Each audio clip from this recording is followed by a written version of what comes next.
Bismillahirrahmanirrahim. Assalamualaikum warahmatullahi wabarakatuh. Perkenalkan, nama saya Nasa Effendi dengan NIM 2032401 dari Prodi Teknik Industri Universitas Teknologi Digital. Di sini saya ingin memaparkan atau pemahaman saya dalam materi ilmu atau ilmu Allah. Nah, apa itu ilmu Allah? Ilmu Allah merujuk pada pengetahuan yang dimiliki oleh Allah Subhanahu wa Ta'ala yang mencakup segala sesuatu di alam semesta. Dan Allah juga adalah sumber ilmu yang mutlak dan sempurna yang tidak dibatasi oleh waktu, ruang, atau makhluk apapun. Dalam Islam, ilmu Allah dibagi menjadi dua jalur utama, yaitu formal atau khusus yang melalui wahyu dan rasul, serta non-formal atau umum yang melalui ilham dan pengalaman langsung.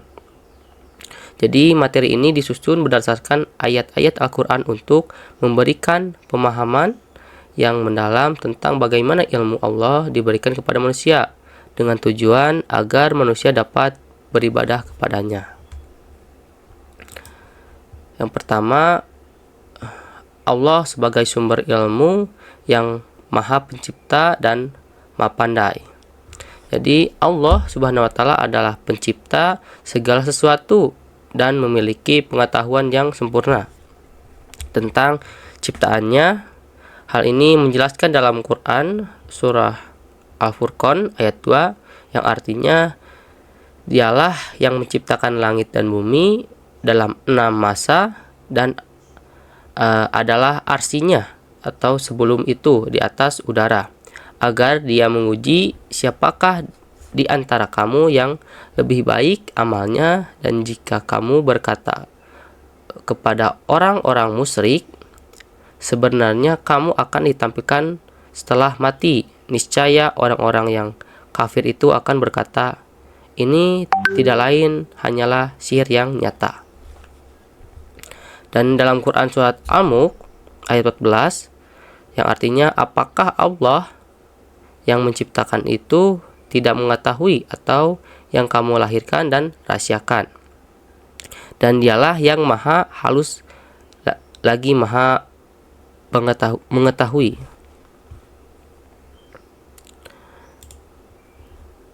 Jadi Allah menciptakan alam semesta ini dengan hikmah dan pengetahuan yang luar biasa, sehingga manusia dapat belajar dari ciptaannya untuk mengenal kebesarannya. Yang kedua, ada jalan formal atau khusus ilmu melalui wahyu dan rasul. Jadi jalan formal ini adalah cara khusus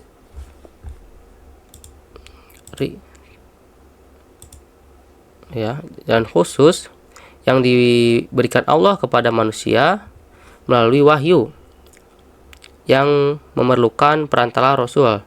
Ini adalah ilmu yang bersifat wahyu langsung dari Allah berupa ayat-ayat qauliyah atau perkataan dan berfungsi sebagai pedoman hidup yang kebenarannya mutlak. Dalam Quran dalam Quran surat Al-Imran dengan wahyu yang artinya, di sanalah Zakaria berdoa kepada Tuhannya seraya berkata, ya Tuhanku, berilah aku dari sisi Engkau seorang anak yang baik. Sesungguhnya Engkau maha pendengar doa. Adapun memerlukan rasul, itu dalam Quran surah Asir surah ayat 51-53, dan tidaklah patut bagi seorang manusia pun bahwa Allah berkata dengan dia kecuali dengan perantara wahyu atau dari belakang tabir atau dengan mengutus seorang utusan atau rasul, lalu diwahyukan kepadanya dengan izinnya apa dia, dan sesungguhnya dia maha tinggi lagi maha bijaksana. Dan demikianlah kami wahyukan kepada roh atau Al-Quran dengan perintah kami. Sebelumnya kamu tidaklah mengetahui apakah kitab Al-Quran itu tidak pula iman itu, tetapi kami jadikan Al-Quran itu cahaya yang kami tunjuki dengan dia siapa yang kami hendaki di antara hamba-hamba kami, dan sesungguhnya kamu benar-benar memberi petunjuk kepada jalan yang lurus.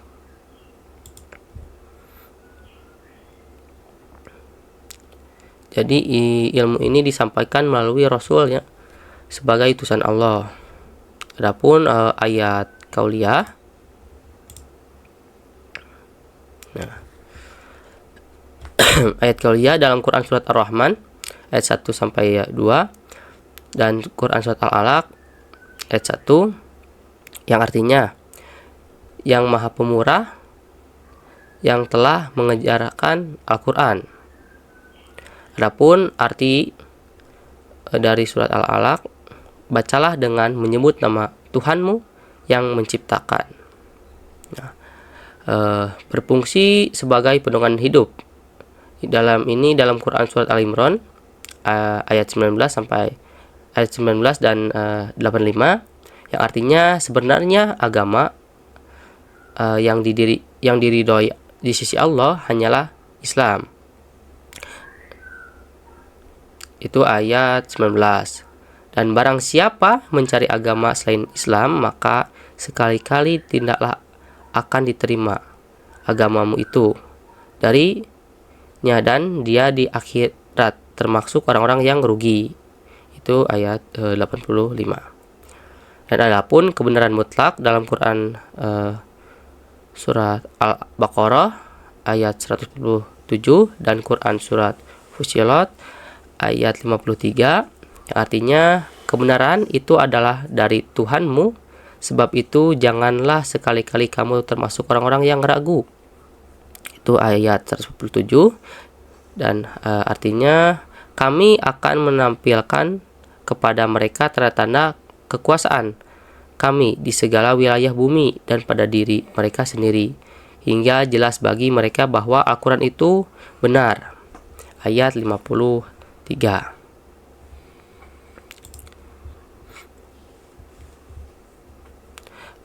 Lanjut ke nomor 3 yaitu jalan non formal atau umum, ilmu melalui ilham dan pengalaman langsung.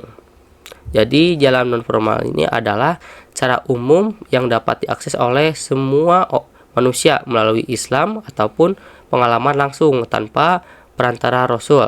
Ini berupa ayat-ayat kauniyah atau ciptaan yang berfungsi sebagai sarana hidup dan kebenaran yang dapat diwujudkan melalui eksperimen.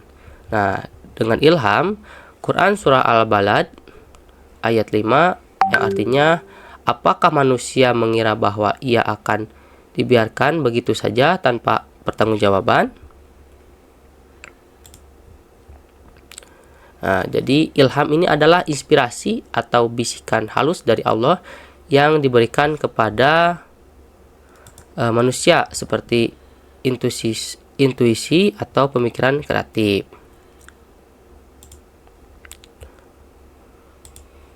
Nah, adapun secara langsungnya dalam Quran surah Al-Baqarah ayat 31 dan Quran surah Ar-Rahman ayat 4 yang artinya dan dia ajarkan kepada Adam nama-nama benda seluruhnya, kemudian mengungkapkan kepada para malaikat, lalu berfirman, sebutkanlah kepadaku nama benda-benda itu jika kamu memang benar. Itu ayat 31.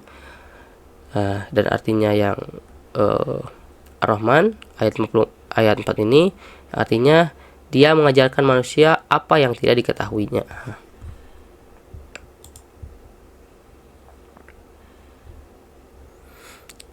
Jadi Allah memberikan ilmu langsung kepada manusia seperti pengetahuan tentang alam. Yaitu adapun ayat kauniyah Quran surah Al-Imran ayat 190 dan Fussilat ayat 53, sesungguhnya dalam penciptaan langit dan bumi dan silih bergantinya malam dan siang terdapat tanda-tanda bagi orang-orang yang berakal, itu ayat 190, kami akan menampilkan kepada mereka tanda-tanda kekuasaan kami di segala wilayah bumi dan pada diri mereka sendiri hingga jelas bagi mereka bahwa Al-Quran itu benar. Itu ayat 53. Adapun fungsi sebagai sarana hidup itu dalam Quran surat Hud ayat 61 yang artinya dan kepada kaum Tasamud atau kami utus saudara mereka Saleh berkata, hai kaumku, sembahlah Allah sekali kali, tidak ada Tuhan bagimu selain Dia. Dialah yang menciptakan kamu dari bumi, tanah, dan menjadikan kamu pemakmurnya. Maka mohonlah ampunannya. Kemudian memuatlah kepadanya, sesungguhnya Tuhanku amat dekat rahmatnya. Lagi memperkenalkan doa hambanya. Nah, adapun terus eksperimen itu dalam Quran surat Yunus ayat 36 yang artinya dan kebanyakan mereka tidak mengikuti kecuali prasangka saja. Sungguhnya prasangka itu tidak sedikit pun berguna untuk mencapai kebenaran. Sungguhnya Allah Maha mengetahui apa yang mereka kerjakan. Jadi kebenaran ini dapat diwujudkan melalui pengalaman dan eksperimen ilmiah, meskipun harus dikombinasikan dengan wahyu. Adapun yang keempat, tujuan ilmu Allah untuk manusia agar beribadah. Jadi ilmu yang Allah berikan kepada manusia bukan untuk membayangkan melainkan agar manusia dapat mempelajarinya dengan penuh kesadaran dan ketaatan. Dalam Quran surah Az-Zariyat ayat 56 yang artinya, dan aku tidak menciptakan jin dan manusia melainkan supaya mereka menyembahku. Jadi dengan memahami ilmu Allah melalui kedua jalur ini, manusia dapat hidup sesuai dengan fitrahnya, mengembangkan ilmu pengetahuan, dan mencapai kebahagiaan dunia dan akhirat. Untuk kesimpulannya, jadi ilmu Allah adalah anugerah Allah yang tak terbatas, yang dapat diakses melalui jalur formal atau wahyu dan non-formal atau ilham. Jadi jalur formal memberikan pedoman mutlak untuk kehidupan spiritual dan moral. Sedangkan jalur non-formal memungkinkan eksplorasi ilmiah. Jalur kedua ini saling melengkapi dengan tujuan utama agar manusia beribadah kepada Allah Subhanahu wa taala. Mari kita jadikan ilmu ini sebagai sarana untuk mendekatkan diri kepada Sang Pencipta. Jadi mungkin segitu saja yang saya bisa berikan pemahaman saya. Mohon maaf bila ada kesalahan.